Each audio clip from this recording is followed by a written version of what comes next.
আজকের এই সন্ত্রাস জঙ্গিবাদ সেমিনার অত্যন্ত তাৎপর্যপূর্ণ। এটা কেবল বাংলাদেশের নয়, এটা বৈশ্বিক সমস্যা, গ্লোবাল ক্রাইসিস। আজকে আফগানিস্তানে, কালকে মিউনিক জার্মানিতে, পরশু ফ্রান্সে, এরপরে তুরস্কের বিমানবন্দরে এভাবে সন্ত্রাসী কর্মকাণ্ড চলছে ইসলামের নামে, ধর্মের নামে।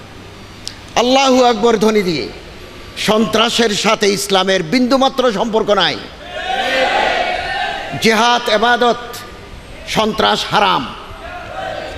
সন্ত্রাসী জাহান্নামী, মুজাহিদ জান্নাতি।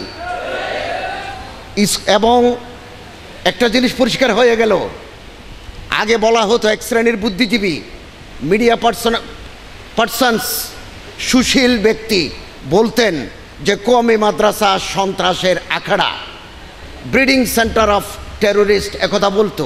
15 বছর যাবৎ ময়দানে আমরা এটা প্রতিবাদ করে এসেছি। কওমি মাদ্রাসার কোথাও কোনো সন্ত্রাসী জন্ম নেয় না। সাম্প্রতিক কর্মকাণ্ডে একথা স্পষ্ট হয়ে গেছে। মাননীয় ইন্সপেক্টর জেনারেল অফ পুলিশ, মাননীয় শিক্ষামন্ত্রীর বক্তব্যে স্পষ্ট হয়ে গেল যে মাদ্রাসায় সন্ত্রাসী তৈরি হয় না। এখনকার সন্ত্রাসীরা তৈরি হয় স্কলাস্টিকা স্কুলের মতো ইংলিশ মিডিয়াম স্কুল থেকে, বিশ্ববিদ্যালয় থেকে, কলেজ থেকে। গুলশানে যারা হামলা চালালো, শোলাকিয়া যারা হামলা চালালো, তারা একজনও মাদ্রাসার ছাত্র নয়, তারা আমাদের বিশ্ববিদ্যালয়ের শিক্ষার্থী। অতএব আমাদের দাবি হচ্ছে, একটা স্পষ্ট হয়ে গেল সন্ত্রাসী কোথা থেকে তৈরি হয়। একসময় বলা হতো মাদ্রাসা বন্ধ করে দেওয়া হোক। আমরা তো বলবো না যে বিশ্ববিদ্যালয় বন্ধ করে দেওয়া হোক, একথা আমরা বলবো না। তবে নজরদারি বাড়াতে হবে, নজরদারি বাড়াতে হবে। এবং আমরা সবসময় দাবি করে আসছি, কলেজ ইউনিভার্সিটির ভিতরে ইসলামিক স্টাডিজ, 100 নম্বরের ইসলামিক স্টাডিজ বাধ্যতামূলক করতে হবে। ইসলামের সঠিক শিক্ষা না পাওয়ার কারণে ইসলামের বিভ্রান্তির শিক্ষা তারা পাচ্ছেন। এর পিছনে আছে আন্তর্জাতিক ইহুদি দালালদের চক্রান্ত এবং ইসলামের বিকৃত ব্যাখ্যা দিয়ে আমার দেশের তরুণ, যাদের চেহারা এখনো কৈশোরের লালিত্য যায় নাই, তাদেরকে ভিন্ন পথে তারা প্রবাহিত করছে। এগুলোর সাথে ধর্মের কোনো সম্পর্ক নাই, ধর্মের কোনো সম্পর্ক নাই। অকারণে মানুষকে জবাই করে দেওয়া। আল্লাহ রসুল সাল্লাল্লাহু আলাইহি ওয়াসাল্লাম 1500 বছর আগে বলে গেছেন, ইন্না দিমাআকুম ওয়া আমওয়ালাকুম ওয়া আরাদাকুম হারামুন আলাইকুম কায়াউমিকুম হাযা কাবালাদিকুম হাযা কাশহরিকুম হাযা ইলা ইয়াউমিল কিয়ামা। কাবা শরীফের মতো পবিত্র মানুষের রক্ত, মানুষের জান, মানুষের সম্পত্তি, মানুষের ইজ্জত। আমরা তো রসুলের শিক্ষা থেকে দূরে। আল্লাহু আকবর বলে রমজানের রাতের বেলা আমরা এই বিদেশি যারা আমাদের দেশে বিনিয়োগ করে গার্মেন্টসে, যারা জাইকার প্রতিনিধি হিসাবে মেট্রো রেলের পরামর্শক হিসেবে এসেছে, আমরা এই নিরপরাধ মানুষকে জবাই করে দিলাম আল্লাহু আকবর বলে। আমাদের স্মরণ রাখতে হবে, কেবল আল্লাহু আকবর বললেই অথবা আল্লাহর পথের মুজাহিদ বললে আমাদের উদ্বেলিত হওয়ার কোনো কারণ নাই।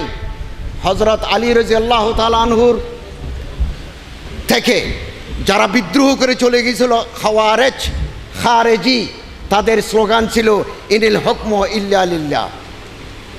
এবং হযরত আলী রাদিয়াল্লাহু তাআলা আনহুকে যে খারেজি জবাই করে দিল, শহীদ করে দিল, আব্দুর রহমান ইবনে মুলজিম শহীদ করার পরে সে আল্লাহু আল্লাহু আল্লাহু জিকির করছে। কাতেলে আলী জিকির করে।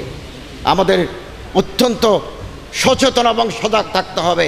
আমি আরেকটা কথা বলতে চাই, দাইশের যিনি প্রধান, আইএসের যিনি প্রধান ডক্টর আবু বকর বাগদাদি, ওনার মা বাবা ইহুদি এবং উনি পরিকল্পিতভাবে বাগদাদ বিশ্ববিদ্যালয় থেকে ইসলামিক স্টাডিজ MA এবং PhD। আপনি বোমা ফুটে কাবুলে, বোমা ফুটে শোলাকিয়ায়, বোমা ফুটে গুলশানে, বোমা ফুটে জার্মানিতে, বোমা ফুটে ফ্রান্সে, এই পর্যন্ত একটা বোমা ইসরায়েলে ফুটে নাই। কোথায় গেল তেল আবিব, কোথায় হাইফা বন্দর, ওখানে বোমা ফুটে নাই। আর একটা কথা আপনারা দেখুন, এর পিছনে ইহুদি ষড়যন্ত্র আছে, তা 100% সত্য। গুলশানে যারা জবাই করে দিল, নৃশংস হত্যাকাণ্ড, বর্বরচিত হত্যাকাণ্ড, 1 মিনিটের ব্যবধানে বাংলাদেশ গভর্নমেন্ট জানে না এই জঙ্গিরা ছবি তুলি আমেরিকার এই সাইট ইন্টেলিজেন্সে পাঠিয়ে দিয়েছে। এর আগে বাংলাদেশ গভর্নমেন্ট বলেছিল সন্ত্রাসীদের নাম ডন, স্বপন, রিপন। সাইট ইন্টেলিজেন্সে বলল রিপন, স্বপন, ডন নয়, এদের নাম নিব্রাস। এবং কাটা, গলা কাটা নৃশংস হত্যাকাণ্ডের ছবি বের হলো ওই সাইট ইন্টেলিজেন্স আমেরিকা থেকে। সাইট ইন্টেলিজেন্স চালায় কে? রিটা কার্টস, সে ইহুদি। রিটা কার্টস ইহুদি, উনি ইরাকে ওনার বাড়ি, ইহুদি। উনি ভালো আরবি জানেন। তেল আবিবে ওনার বাড়ি আছে, আমেরিকা ওনার বাড়ি আছে। এই আন্তর্জাতিক ইহুদি চক্র এই দেশের মুসলমানদেরকে এবং এই দেশের ইসলামী জনতাকে, মাদ্রাসাকে চিহ্নিত করার জন্য এই ষড়যন্ত্র তারা চালাচ্ছে। আমাদের সবাইকে এ ব্যাপারে সচেতন হতে হবে। এবং আজকে প্রমাণিত হয়ে গেছে যে সন্ত্রাস এটা বৈশ্বিক, এটা গ্লোবাল ক্রাইসিস।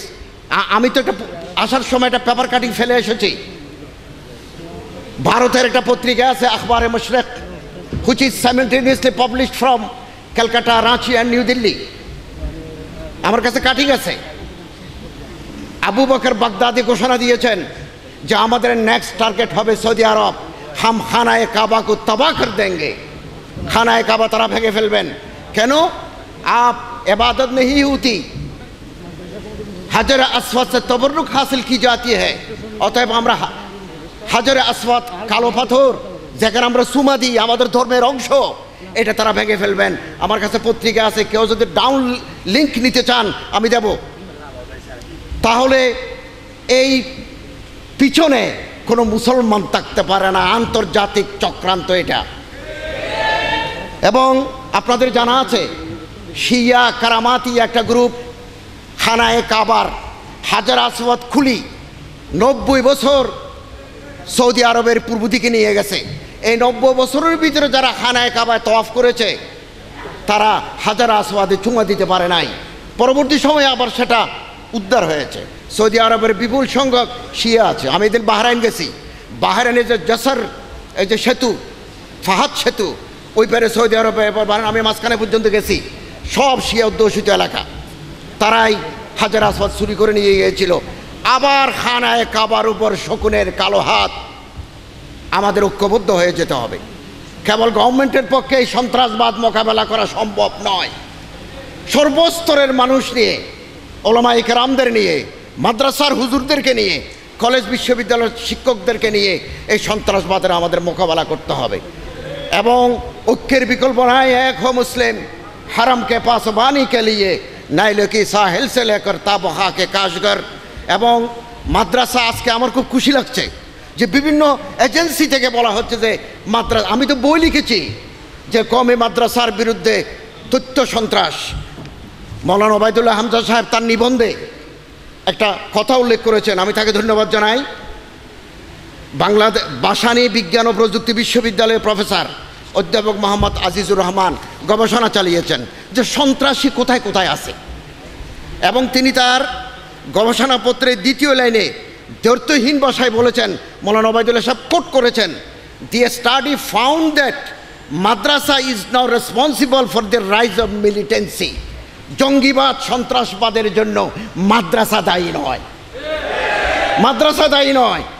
এক সময় এদেশের বুদ্ধিজীবীরা বলতো যে মাদ্রাসার সিলেবাস সংশোধন করো।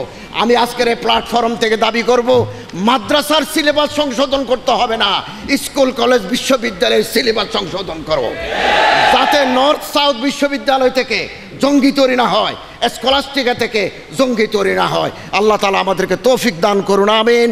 ওয়া আখিরু দাওয়ানা আলহামদুলিল্লাহি রাব্বিল